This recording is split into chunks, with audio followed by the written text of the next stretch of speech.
আর কি কোনো অভিযোগ আছে? আল্লাহ অভিযোগ আছে তো। আর একটা অভিযোগ, ওর সন্তান আমি পেটে ধারণ করেছিলাম, আমি বছরের পর বছর তাদেরকে পালন করেছি, আমার দেহের রক্ত খাইয়ে, আমার দুধ খাইয়ে ওর সন্তানদের পালন করেছি আল্লাহ রাব্বুল আলামিন। তার বিনিময়ে ওর কাছ থেকে আমি কিছুই পাইনি রাব্বুল আলামিন। আজকের এই কঠিন ময়দানের মাশারে এই বিচারটা আপনি করবেন। আমি যে 40 বছর ধরে ওর খাওয়া দাওয়া করে, ওর পরে, ওর কাছে শুয়ে ওর বাচ্চা জন্ম দিয়ে 40 বছর গুজরান করেছি। আমি নামাজ পড়তাম না, পর্দা করতাম না, শরীয়ত মানতাম না, এই গুনাহগার হবে আপনি বিচার করবেন। আমার আল্লাহ পাক রব্বুল আলামিন দেখবেন অভিযোগকারীর অভিযোগটা ঠিক আছে, অভিযোগকারীটা ঠিক আছে।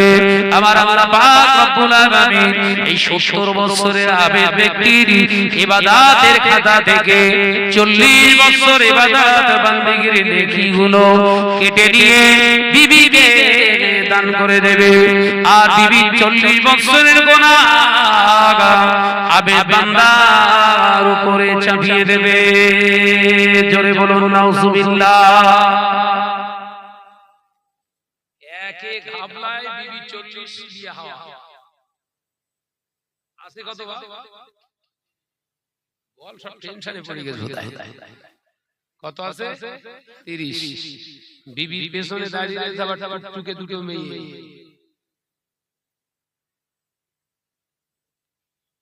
আদরের দুলালি, কিন্তু অরিজিনাল আদরের দুলালি নয়, দুলালের তাল মিস্ত্রি। দুলালের তাল মিস্ত্রি বোঝেন? দুলালের তাল মিস্ত্রি তখন খায় যখন অসুবিধা হয়, গলা খুশখুশ করে, কাশি হয়। আগে খাওয়াতো না? মেয়ের উদরে এলাকার যত জওয়ান ছেলেরা যৌবনের খুশখুশানি যখন হতো, ওকে ডেকেলে খুশখুশানি মেটাতো। এটা হচ্ছে সেই আদরের দুলালি, দুলালের তাল মিস্ত্রি।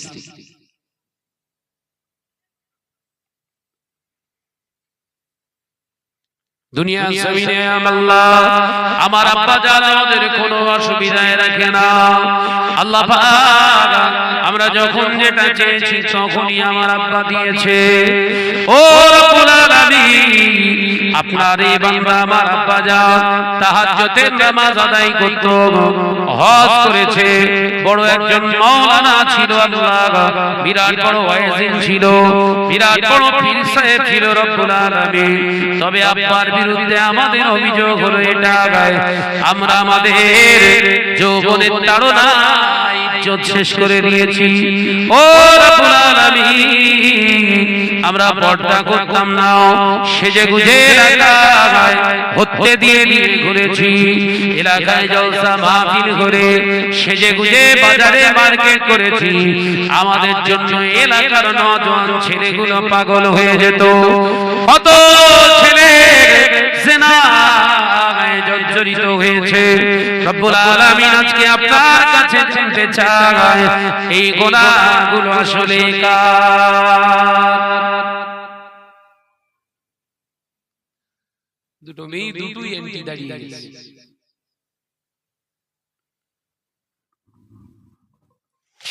ও মেয়েরা, আল্লাহ পাক রব্বুল আলামিন বলবে, হে বান্দা তুই কি জানিস না আমার হাবিবের চারটে কন্যা আমি দান করেছিলাম। আমার হাবিব চারটে কন্যাকে মানুষ করে তাদেরকে বিবাহ দিয়েছে। কিয়ামত হয়ে গিয়েছে, আজ পর্যন্ত নবী চারটে কন্যার বিরুদ্ধে কেউ আঙুল তুলতে পারে না।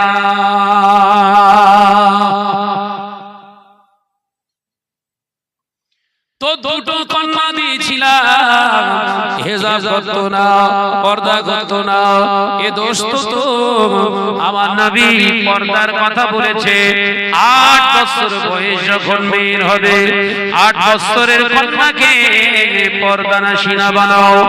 8 বছর থেকে প্র্যাকটিস করাও, 10 বছর 12 বছরে গিয়ে ওকে প্র্যাকটিস করাও লাগবে না, হেজাবি হয়ে যাবে।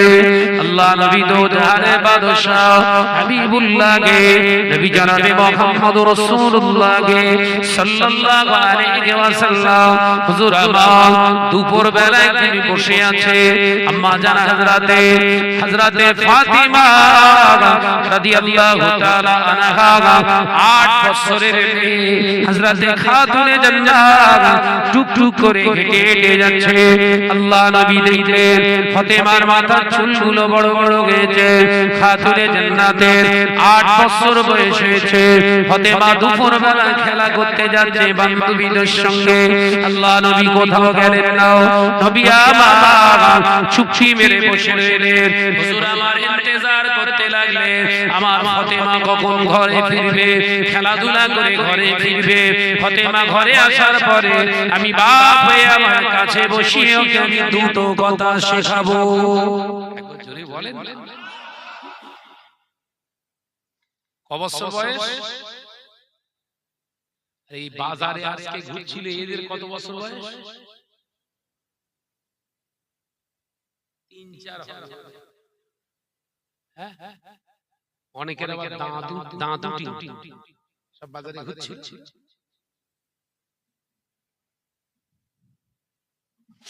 নামাজ পড়ে জান্নাতে যাবে, হজ করে জান্নাতে যাবে, কি আশা।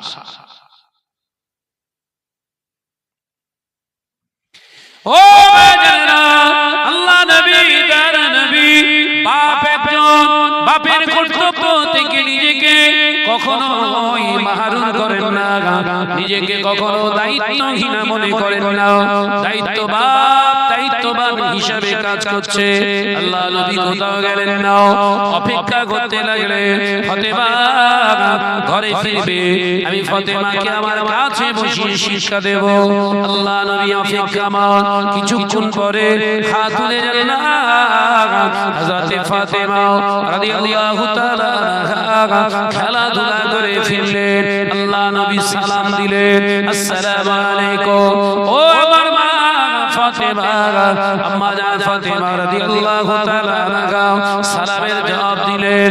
আব্বা জান বলেন, এসো একবার মা আমার কাছে এসো। হযরতে খাতুনে জান্নাত ফাতেমা রাদিয়াল্লাহু তাআলা আনহাকে কাছে ডাকলেন। আল্লাহ নবী কাছে বসিয়ে বললেন, ফাতেমা, ও মা ফাতেমা, তোমার বয়স এখন 8 বছর মা, মাথার কেশগুলো, মাথার চুলগুলো বড় হয়ে গেছে মা, খবরদার আর রূপ চেহারা কাউকে দেখিও না। ওই সমস্ত নারীগুলোকে কাল কিয়ামতের দিনে আল্লাহ জাহান্নামের আগুনে জ্বালাবে, যে নারীগুলো মাথার চুলগুলো খুলে খুলে নিজেদের রূপ চেহারাগুলো বেগানা পুরুষদেরকে দেখিয়েছিল। ও ফাতেমা, ও আমার কলিজার টুকরি ফাতেমা, আল্লাহকে ভয় করো, আল্লাহর আযাবে জাহান্নামকে ভয় করো। নবীর বেটি বলে ছাড় পাবে না। জোরে বললেন না? নবীর বেটির যদি এরকম শিক্ষা দেয় নবী, তাহলে আমাদের গুলো আমরা নবী বল না রে ভাই, তাহলে আমাদের বেটিগুলো তো 7 বছর থেকে স্টার্ট করা দরকার।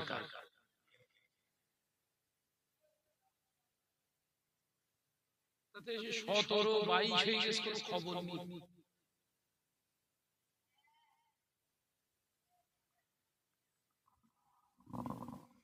ও জনেরা, মুরব্বিয়ান জনেরা, ছেলেরা, বাচ্চারা, ও পর্দার শিনা মা বোনেরা, আল্লাহ নবী দয়ার নবী রাহমাতুল লিল আলামিন হুজুর আল্লাহ দেখতে পাওয়া যায় ওই সময় কলেজার টুকরিকে যখন শিক্ষা দিলেন, চোখ দিয়ে টস টস করে পানির টিসা গড়ায়। আল্লাহ নবী তাকিয়ে দেখলেন আমার ফাতেমা কাঁদছে। ওই সময় আল্লাহ নবী বলেছিলেন, মা কেঁদো না মা, আমি তোমায় তো খারাপ কথা বলিনি, আমি কি তোমাকে কষ্ট দিয়ে ফেললাম? ফাতেমা তুমি কেঁদো না, তুমি আমার মা, তোমার চোখের পানি আমি নবী তোমার আব্বা সইতে পারি না। আম্মা জান হযরতে ফাতেমা বলেছিলেন, আব্বা জান আমি এই জন্য কাঁদি, এই জন্য রোনাজারি করি, জাহান্নামের আগুনটাও দুনিয়ার আগুনের থেকে কত গুণ ভয়ঙ্কর। ফাতেমা দুনিয়ার আগুনের থেকে জাহান্নামের আগুন 70 গুণ ভয়ানক। ফাতেমা জাহান্নামের আগুনের যদি কাতরা পরিমাণে আগুন এই জমিনেতে আল্লাহ ফেলে দেয়, তাম পৃথিবীর সমস্ত জমিনটা পুড়ে কয়লা হয়ে যাবে। আল্লাহর নবীর কথা শুনে আম্মা জান ফাতেমা টুকরে টুকরে কাঁদছে। আল্লাহ নবী বললেন, কেঁদো না মা, আজকে থেকে প্রতিজ্ঞাবদ্ধ হয়ে যাও, জীবনে কোনোদিন মাথা চুল আর নিজের চেহারাকে দুনিয়ার কোনো নারী পুরুষকে আর দেখাবে না। হযরতে খাতুনে জান্নাত বললেন, আব্বা যাও আপনি আমার জন্য দোয়া করেন, আমি ফাতেমা আজ থেকে প্রতিজ্ঞাবদ্ধ হচ্ছি, আল্লাহ জমিনে আল্লাহ যতদিন রেখে দেবে কবরে না যাওয়া পর্যন্ত আপনার ফাতেমার চেহারার মাথার কেশ মাথার চুলটার বর্ণনা পৃথিবীর কোন বেগানা নারী পুরুষ আর দিতে পারবে না। একবার জোরে হবে না?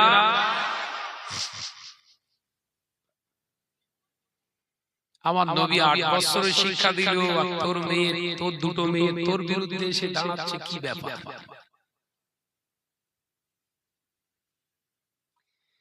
নামাজি বান্দা ধরা ধরা হবে।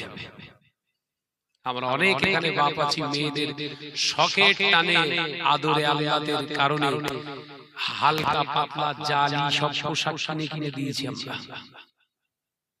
কথা বলছেন না যে পোশাকটা ছিল হারাম,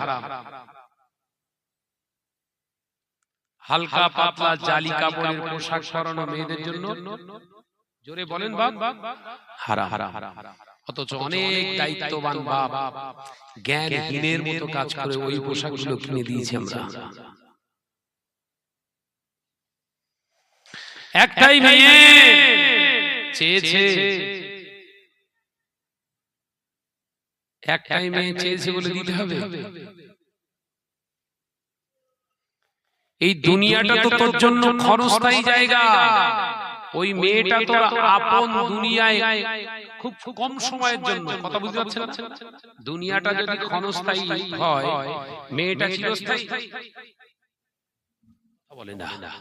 তাহলে মেয়েটাও তো ক্ষণস্থায়ী, বিবিটাও ক্ষণস্থায়ী, বেটা ক্ষণস্থায়ী, আত্মীয়-স্বজন ক্ষণস্থায়ী, চিরস্থায়ী হলো আপনার আখলাক, আপনার ব্যবহার। সুবহানাল্লাহ বলে একবার জোরে হবে না?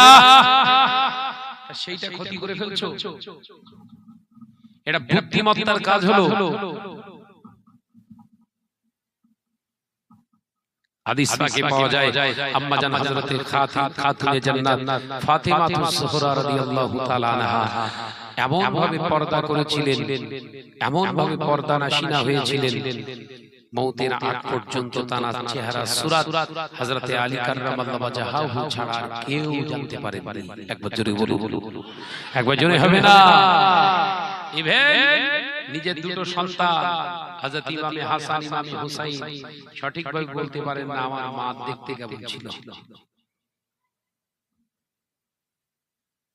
হাদিস পাকে আছে, হযরত সাইয়েদনা ইমাম হাসান ইমাম হুসাইন রাদিয়াল্লাহু তাআলা আনহাকে জিজ্ঞাসা করেছিলেন, খাতুনে জান্নাত আপনার আম্মা জান, আমাদের আম্মা জান হযরতে ফাতিমা দেখতে কেমন ছিল? সাইয়েদনা হযরত ইমাম হাসান হুসাইন ডুকরে কেঁদে বলেছিলেন, আম্মাকে আমরা ঠিকভাবে দেখতে পাই। কি বুঝছেন? আজকে অনেক মা রয়েছে, অনেক বোন রয়েছে, 5 বছর 6 বছর 8 বছর বাচ্চার পাশে শুয়ে থাকে। কথা বলছেন না কেন?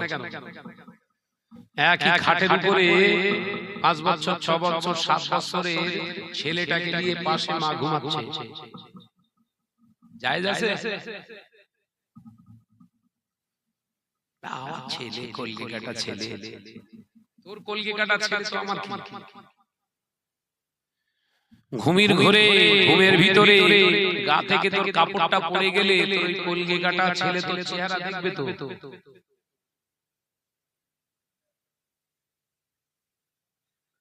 কথা বুঝতে পারিনি বাবা? তোর অঙ্গ প্রত্যঙ্গ গুলো দেখবে। 5 বছরের বাচ্চা 6 বছরের বাচ্চাও জানে কোনটা হাত, কোনটা মাথা, কোনটা চোখ, কোনটা পেট, কোনটা পিঠ, ও জানে না জানে না। এই তুই মা হয়ে কি করে তোর চেহারাগুলো তোর সন্তানকে দেখাচ্ছিস? ওই জন্য শরীয়তের বিধান 3 বছর বয়স হয়ে যাওয়ার সাথে সাথে বাচ্চাদের এক বিছানায় শুতে পারবে। মায়ের গায়ে মোটা চাদর চাপা দিতে হবে, সন্তানের গায়ে আলাদা চাদর। এক চাদরের ভিতরে শোয়া হারাম। জোরে বল না রে বাবা। আরে চালাতে 7 বছর এখনো পর্দানি জর্দা করে ফেলেছে। আর এই সব নসিহত গুলো আর হয় না স্টেজে, হয়? এই সব নসিহত গুলো আর আলেম ওলামারা করছে না, বক্তারা কেন তা জানি না। খুব সাবধান হন। সাইয়েদনা হযরত ইমাম হাসান ইমাম হুসাইন রাদিয়াল্লাহু তাআলা আনহু হুজুরগণ পরিষ্কার বলছেন, আম্মা জান হযরতে ফাতিমাতুজ যোহরা রাদিয়াল্লাহু তাআলা আনহা দেখতে কেমন ছিল আমরা তার সন্তান আমরা জানি না। একবার জোরে বলবেন না? আর আমার ঘরের বিবির চেহারা বর্ণনা করছে সে চাঁদপুরের লোক, খানাদের বই দেখতেই রাখো। আর আমি কাবা ঘর গেলাম না, দিচ্ছি জান্নাত খুঁজছি, কবরে বাস পড়বে না পড়বে না? কথা বলছেন না কেন? জান্নাতটা ভেন্ডির তরকারি পেয়েছো বা রান্না করে দিচ্ছে আর সরসর করে যাচ্ছে।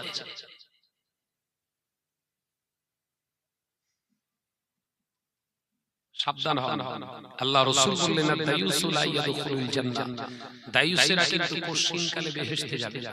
কোশ্চিন মানে কোনদিন না। ও মেয়েরা, নওজোয়ান যুবকেরা, ছেলেরা, বাচ্চারা, পর্দানশীল মা বোনেরা, হযরতে খাতুনে জান্নাত ফাতেমা রাদিয়াল্লাহু তাআলা আনহা ইন্তেকালের আগে নিজের স্বামীকে ডেকে বললেন, স্বামী গো, ওগো আমার স্বামী ইমাম হাসান হোসেনের আব্বা জান, আমি আপনাকে বলে যাই আমার ইন্তেকালের সংবাদটা আপনি এলাকার বেশি মানুষকে জানাবেন না। আপনার কাছে আমার আবেদন, আমার মৃত্যুর সংবাদটা এলাকার মানুষকে বেশি বেশি করে জানাবেন না। ও আমার ইমাম হাসান হোসেন আব্বা জান, আমার দ্বিতীয় দাবি, আমি গোসল করে নিয়েছি, এই গোসলটা হলো আমার শেষ গোসল। আমার যেন ইন্তেকালের পরে আর গোসল দেবেন না। ও ইমাম হাসান হোসেন আব্বা জান, আমি ফাতেমা আপনার কাছে তৃতীয় দাবি করছি, আমার জানাজা নামাজটা রাতের অন্ধকারে পড়িয়ে গোপনে গোপনে কবরের ভিতরে ঢুকিয়ে মাটি চাপা দেবে। আমার কবরের মাটিটা যেন উঁচু না হয়ে থাকে, মাটির সঙ্গে মিশিয়ে দেবে। আমার এই তিনটে দাবি আপনি মানবেন কিনা বলুন?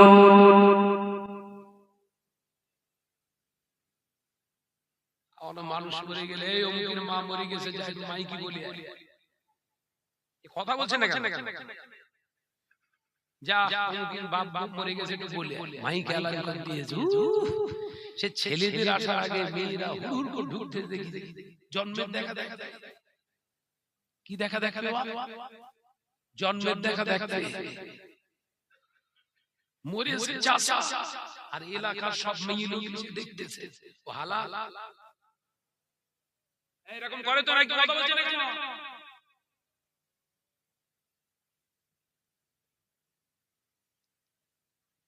চাষা মরে পড়ে রয়েছে যত মেয়ে ছেলে এসে দেখতে মুখটা কালো হয়ে গেছে উনি থার্মোমিটার এসে পরীক্ষা করতেছে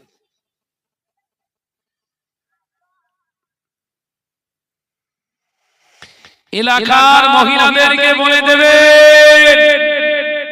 কোন পুরুষ মারা গেলে তার আপন রক্তের মানুষ ছাড়া বেগানা কোন নারীর জন্য তার মুখ দেখা হারাম। এই কথা বুঝতে পারলাম না বোধহয় ও কোন মৌলভী সাহেব বলবে না।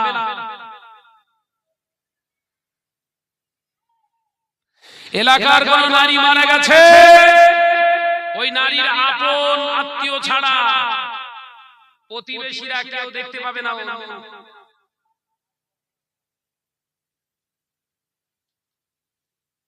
সর্বনাশ হচ্ছে সব দুনিয়ায়। আজকে একটুখানি 11:30টার দিকে একটুখানি নাড়াদেশ দেখেছেন তো? নাড়াদেশ না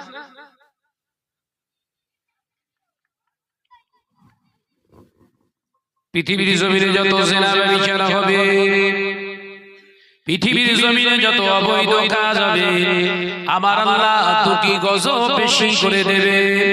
এক নম্বরে হলো ভূমিকম্প, আর দ্বিতীয় নম্বরে আমার আল্লাহ যখন তখন বর্ষণ করবে। তার মানে অনাবৃষ্টি অতিবৃষ্টি আল্লাহ যখন তখন দেবে। দুনিয়ার জমিনে যখন জেনা ব্যভিচার হবে, দুনিয়ার জমিনে যখন হারামটাকে হালালের মতো ব্যবহার করা হবে, আমার আল্লাহ ঘন ঘন ঘন ঘন ভূমিকম্প দিয়ে মারবে। সবে শুরু হচ্ছে, দাঁড়ান।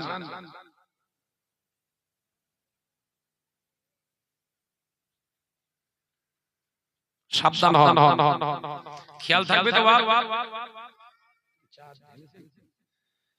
যদি ছেলে মারা যায় এলাকায় মাইকে প্রচার করে,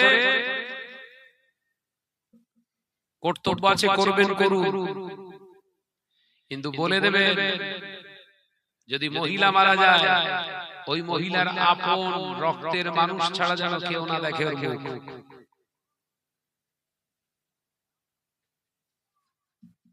খেয়াল থাকবে তো। ওরে ধরে রেখে আমার ডাক,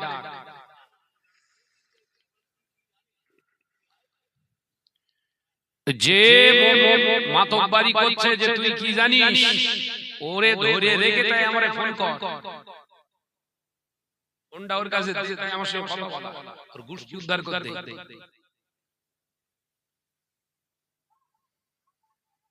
খবরদার এই অন্যায় কাজ করবেন না। মরেও গুনাহ, মরণের পরেও গুনাহ।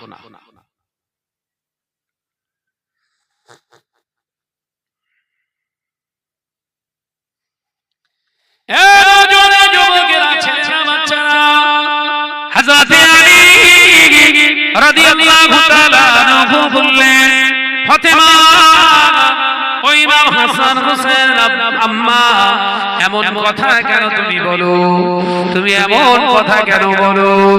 তোমার ইন্তেকালের পরে এলাকায় খবর দেব না তা কেন হবে? তুমি খাতুনে জান্নাত, তোমার আব্বা জান নবী ছিলেন, তুমি নবীর কলিজার টুকরি, তোমার জানাজায় শরীক হবে মানুষ দলে দলে। হযরত ইমাম হাসান হোসেনের আব্বা জান ওই কথা আপনি বলবেন না, আমার ভয় হয়। এখনো পর্যন্ত আল্লাহর জমিনে বেঁচে আছি, আমি ফাতেমা দেখতে কেমন, আমি ফাতেমার চেহারাটা কেমন মোটা, সেটা আপনি ছাড়া পৃথিবীর দ্বিতীয় কেউ জানে না।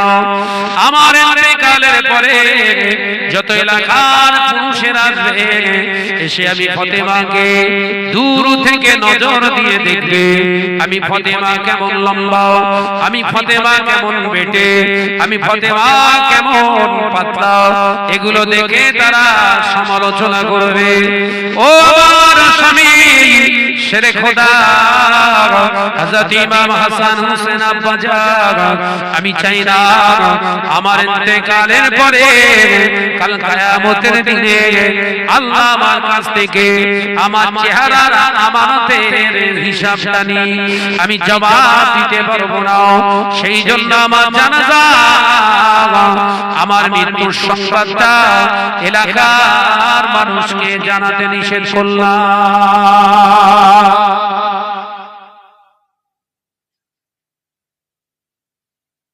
মেয়ের হাইট কত, মেয়ে লম্বা কত, মোটা কত কেউ যেন না জানতে পারে।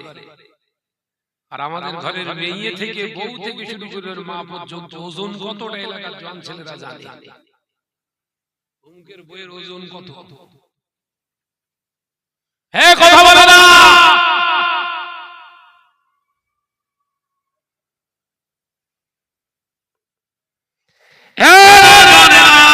যুবকেরা, ছেলেরা, বাচ্চারা, পর্দানশীল মা বোনেরা, আলোচনা বুঝুন। আল্লাহ নবীর জামাতা হযরতে আলী বলেছিলেন, তোমার জানাজা নামাজটা রাতের অন্ধকারে কেন পড়াতে বললে? ও হযরতে ইমাম হাসান হোসেন আব্বা জান, মানুষ যাতে আমার জানাজায় শরীক হয়ে আমার খাটিয়া যেন না ধরতে পারে। শত মানুষ যখন হাজির হয়ে যাবে আমার খাটিয়ায় হাতে টাচ করার চেষ্টা করবে, আমি ফাতেমা আমার যতটা গেলে আমার জানা আছে আপনি ছাড়া আমার চেহারায় কেউ টাচ করেননি, আপনি ছাড়া আমার চেহারায় কেউ টাচ করেননি, আমার খাটিয়ায় যেন কেউ না টাচ করে।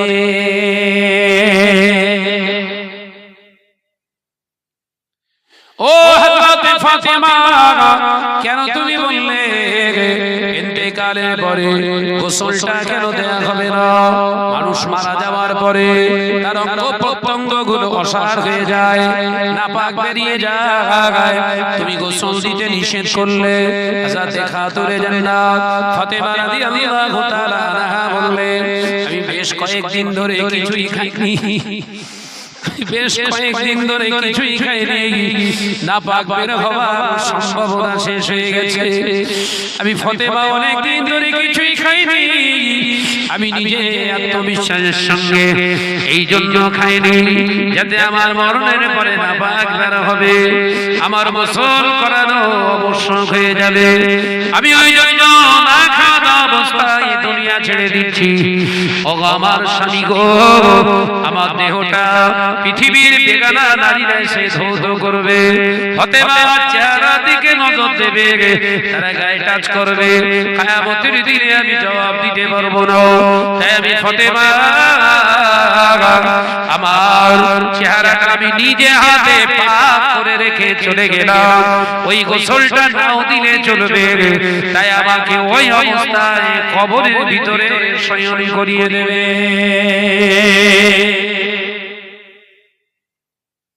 ভয় ভয় কার ভয়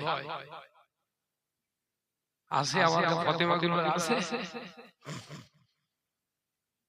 আমার ফাতেমার গুলো থাকলে প্রতি সপ্তাহে গিয়ে ষাঁড়ের পাশে বসে গল্প করে, আবার বোরকা পরে গেছে। বোরকা পরা মানে পর্দা নাকি? বোরকা পরা মানে পর্দা? বোরকা পরা মানে পর্দা না, হচ্ছে গোপাল জর্দা। কি বলিস বাবা? সব চুপ করে দেখেন জলসাই সব বোরকা পরে মাথায় আবার সবাই কি ফুল লাগিয়ে দেখি, তাতে আবার লাইট ফিট করা।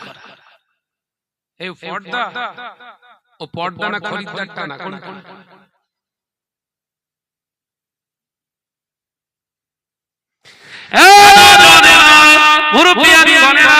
ছেলেরা, বাচ্চারা, পর্দানশীল মা বোনেরা, হযরত ফাতেমা বললেন, আমার কবরের মাটিটা উঁচু করে রাখবেন না, সমান করে দেবে, কারণ ফাতেমার হাইটটা কতটা সেটা আপনি ছাড়া কেউ জানে না। কবরটাও দেখে যেন অনুমান না করতে পারে ফাতেমা এমন লম্বা ছিল।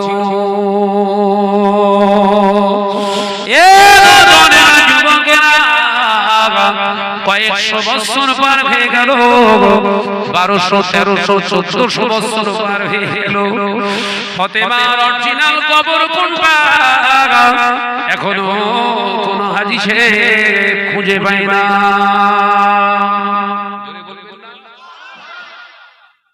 জান্নাতুল বাকির ভিতরেই কবর আছে আম্মা জান, কিন্তু কেউ খুঁজে পায় না আম্মা জান ফাতেমার কবরটা কোনটা।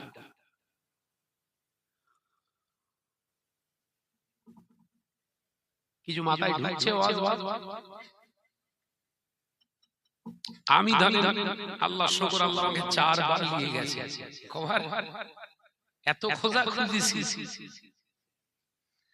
অন্যান্য সাহাবায়ে কেরামদের কবর মাজার পাওয়া গেছে কিন্তু আম্মাজান ফাতেমার কবরটা পাওয়া যাচ্ছে না। অথচ জান্নাতুল বাকি গ্রাউন্ডের ভিতরেই আম্মাজানের কবর আছে। দুটো একটা হাজি ভণ্ডামি করার জন্য বলে ওইটা ফাতেমার কবর বলে না, সব ভণ্ড জুতো দিয়ে পিটতে হবে। কথা বুঝতে পারছেন না? অরিজিনাল আম্মাজান ফাতেমার কবরটা সেই জানতে পারে যে কাশফুল কুবুর কাশফের মাধ্যমে কবর সন্ধান রাখতে পারে, ওই ব্যক্তিটাই বলতে পারে ওইটা ফাতেমার কবর। এই ভণ্ড হাজিরে ব্যবসা করে, এ দেখাচ্ছে ওই ফাতেমার কবর জানো ওর বাপ পরিচয় দিয়ে গিয়ে হাকিকত বলছি। আল্লাহ আমাদের এই সমস্ত ভণ্ডামি থেকে হেফাজত করেন, বলুন আমিন। জোরে বলেন না রে বাবা আল্লাহুম্মা আমিন।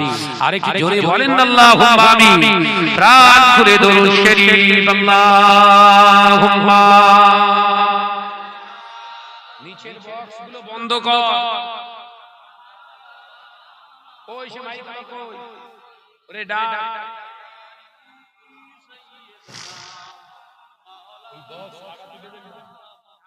আরো জোরে বলে কালেমা লা ইলাহা ইল্লাল্লাহ।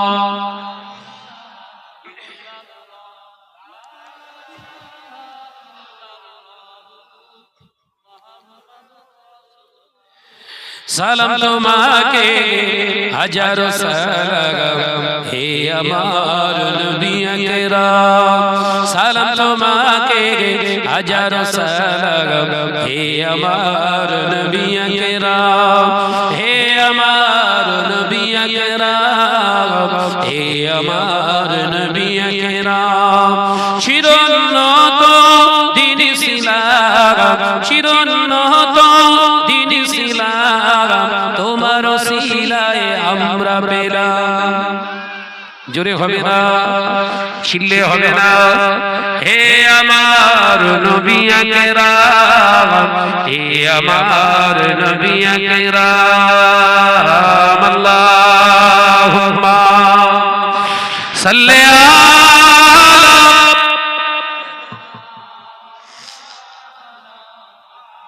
মাশাআল্লাহ মাশাআল্লাহ ওয়া আলা আলিহি।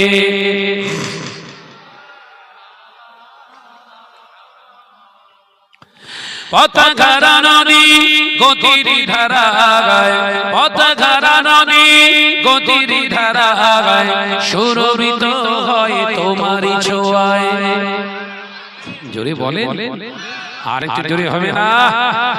হে আমার নবী আকরাম, হে আমার নবী আকরাম, সালাম তোমাকে হাজারো সালাম হে আমার নবী আকরাম, আল্লাহুম্মা।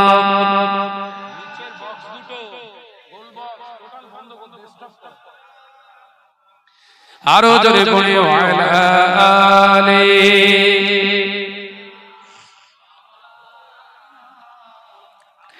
আধারের কালো তোমার আলো, তারারা সকলে পিছু হেঁটে যায়। জোরে হলো কই, আরেকটু জোরে হবে না। আধারের কালো তোমার আলো, তারারা সকলে পিছু হেঁটে যায়। হে আমার নবী আকরাম, হে আমার নবী আকরাম, সালাম তোমাকে হাজারো সালাম হে আমার নবী আকরাম। চিরোন্নত দিন ইসলাম, চিরোন্নত দিন ইসলাম তোমার তোমার ওসিলায় আমরা পেলাম। জোরে বলে, আর কি জোরে হবে না? হে আমার নবী আকরাম, হে আমার নবী আকরাম, আল্লাহুম্মা সাল্লি আলা।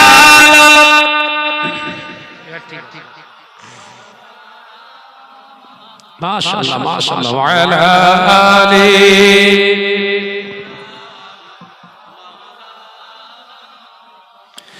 ও আলোচনা বোঝাচ্ছিলাম, আল্লাহ নবী জানিয়ে দিলেন মহিলাদের তাহলে 8 বছরের পর থেকে পর্দা, 9 বছরে পর্দা ফরজ হয় মহিলাদের, 9 বছর থেকে পর্দা শুরু করো। কিন্তু ময়দানের মাশারে ওই 70 বছরের আবেগ ব্যক্তিটা ধরা পড়ে যাবে, ওর মেয়ের 20 বছর বয়স হয়ে গেছে কিন্তু পর্দা নাশিনা বানায় নাও। মহিলা দুইটো হওয়ার কারণে 11 দুন 22 বছরের ইবাদত আল্লাহ পাক ওই আবেগ বান্দা থেকে কেটে নিয়ে 2 মেয়েকে আল্লাহ দিয়ে দেবে। ছিল 30, আছে আর 8, ও জাহান্নামে চলে যাবে। এরপরে ওর মা আছে, ওর বিরুদ্ধে অভিযোগ তুলবে, ওর প্রতিবেশী আছে, ওর বিরুদ্ধে অভিযোগ তুলবে, ওর আব্বা আছে, ওর বিরুদ্ধে অভিযোগ তুলবে। বাবা সাবিরা 70 বছরের ইবাদত শেষ হয়ে যাওয়ার পরে হাত শূন্য হয়ে যাবে। অভিযোগকারীদের এখনো কাতার শেষ হবে না। বাবা সাবিরা সব ইবাদত শেষ হয়ে যাওয়ার কারণে ওই গুনাহগার অভিযোগকারীদের গুনাহগুলো এই নেককার ব্যক্তির মাথার উপরে চাপিয়ে দিয়ে একে জাহান্নামে পৌঁছে দেয়া হবে। বাবা সাবিরা এটা হলো বড় গরিব।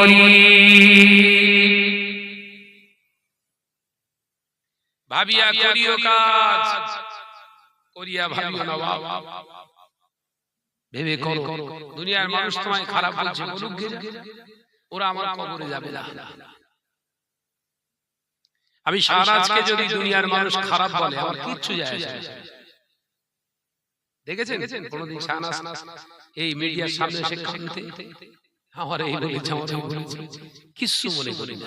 আমি জানি রাস্তায় হাঁটলে কুকুর ডাকে, আমার হাঁটাটা যদি কোরআন এবং হাদিসের উপরে হয়, কোরআন এবং হাদিসের অনুপাতে হয়, শত কেন গোটা পৃথিবী চিল্লালেও আমার একটা পশম খসাতে পারবে না। কথা ঠিক না ভুল? জোরে বলে। আপনি আপনার বিবি ছেলেগুলা মেয়েদেরকে সেইভাবে পালন করুন। বিবি আপনার অর্ধাঙ্গিনী, সে যদি জাহান্নামে যায় আপনাকে আল্লাহ ছেড়ে দেবে না। বিবি যদি আপনার কথা অনুযায়ী না চলে, শরীয়ত তো ডিসকাস করার অনুমতি তোমাকে দিয়েছে, ভারতবর্ষের সংবিধান কনস্টিটিউশন আপনাকেও তো শিখিয়েছে। আপনার বিবির সঙ্গে যদি আপনার না বলে, যদি অ্যাডজাস্টমেন্ট না হয়, তাহলে আপনারা আলাদা থাকুন। শরীয়ত তো এই কথাই বলেছে, বলেছে না? বলেনি? শরীয়ত যদি আপনার বিবি না মানে, বিবি যদি শরীয়তকে প্রাধান্য না দেয়, ওর মতো খামখেয়ালি যদি চলে, আপনি নামাজি ব্যক্তি, ওর খপ্পরে পড়বেন কেন? বিবির আত্মীয় স্বজনদেরকে, ওর নিকটস্থ আত্মীয়দেরকে ডেকে বোঝান আপনার মেয়ে তো খাওয়া দাওয়া কোনো কষ্ট রাখি না, তাহলে ও শরীয়ত মানবে না কেন? রান্না বাড়া ঠিক করে না, এর বেলা বিচার করছো। বিবি তোমার কথা শুনে না, এর বেলা বিচার করছো। শ্বশুর শাশুড়ি শালা সম্বন্ধী ডেকে এনে খুব বিচার চালাচ্ছো। না, আমার কথা শুনে না, শরীয়তের কথা শুনে না, এর জন্য বিচার করছো।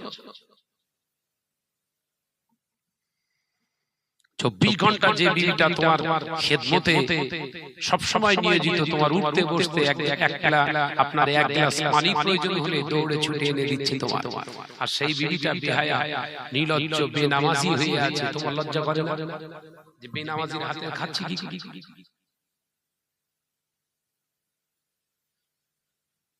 হুজুর আমি বিরাট তাকওয়া করি। একজন বলছে যে ভাইজান আমি তাকওয়া করি, কারোর বাড়ি খাই না। মাশাআল্লাহ, খুব ভালো জিনিস। ভাবি নামাজ পড়ে, তো বলছে আর বলেন না, ওকে বোঝাচ্ছি, শুনছে না। এবার তাকওয়া করছে না, শয়তানি করছে।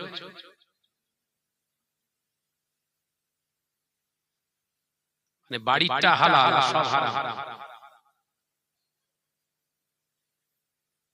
শয়তানের উপরে শয়তান বলে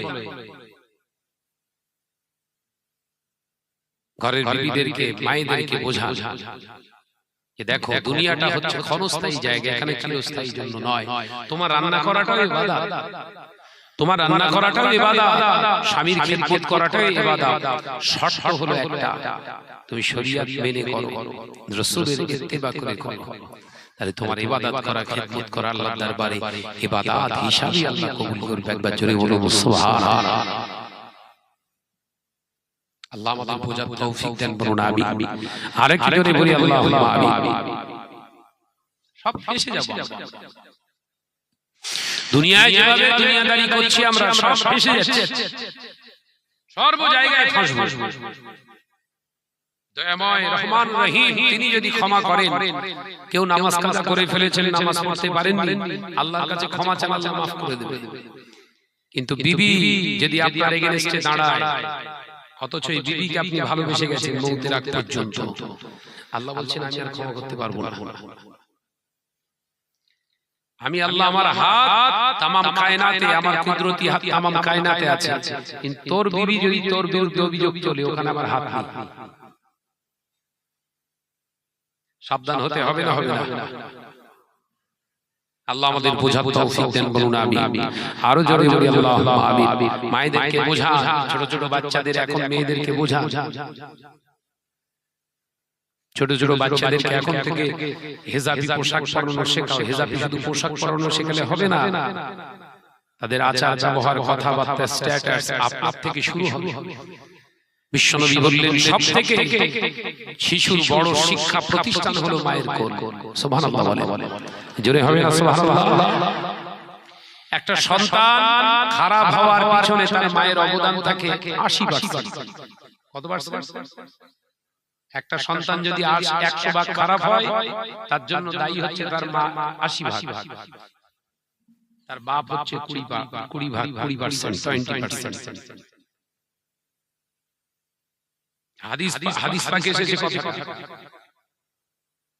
সাবধান মায়েরা, কারণ সন্তান তোমার হাতে। আজকে সবথেকে বড় খারাপ হয়ে গেছে আমাদের ঘরের মেয়েরা, আমাদের ঘরের মায়েরা সন্তানদের খাওয়াচ্ছে, দুধ খাওয়াচ্ছে, খানা খাওয়াচ্ছে, সামনে মোবাইল সেট দিয়ে, মোবাইল চালিয়ে দিয়ে আরে খাবার ঢোকাচ্ছে। ছোট 3 বছরের বাচ্চা, সে জানি না মা আমার কি খাওয়ায়, মোবাইল দেখতে দেখতে খানা খাচ্ছে, শুধু সময় সময় হা করে আর মা ঢোকায়। কথা বুঝতে পারছেন? সময় সময় হা করছে আর গাল হা খালিও দিচ্ছে। কি খাওয়াচ্ছে? গোবর না গু না ভাত, ওই সন্তান নিজেও জানে না।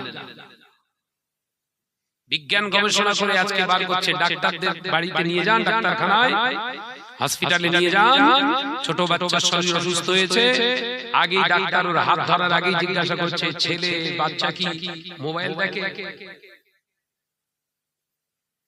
কথাটা ঠিক বলছি না ভুল?